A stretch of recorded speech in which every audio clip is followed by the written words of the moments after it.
quand on invite des personnes chez nous et qu'une des personnes, par exemple, vient de renverser de l'eau ou un vase et l'a même cassé.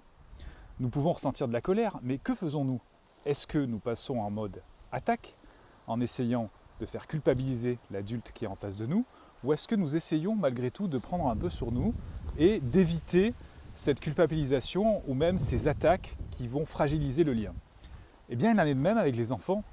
Pour qu'ils apprennent à faire mieux, pour qu'ils apprennent à s'entraîner justement par rapport à leurs gestes, parce que bien souvent la maladresse est ce qu'elle est, c'est-à-dire que ce n'est pas un geste volontaire, eh bien, il est important de pouvoir préserver ce lien pour qu'ils se sentent en confiance et qu'ils puissent aussi s'autoriser à faire des erreurs. Donc, lorsque un verre va par exemple se renverser, que l'enfant va renverser un verre, il est important de pouvoir lui dire de quoi as-tu besoin pour réparer? Ce qui n'empêche que nous pouvons aussi leur dire que nous ressentons de la colère par rapport au fait que le verre soit cassé ou alors de la tristesse par rapport à ça.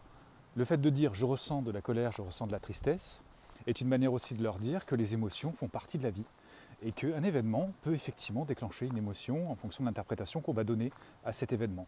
Là en l'occurrence un verre cassé peut effectivement nous faire ressentir de la tristesse, de la colère. Mais est-ce une raison pour faire culpabiliser l'autre et pour essayer de se soulager de notre douleur en punissant l'autre? Pas forcément.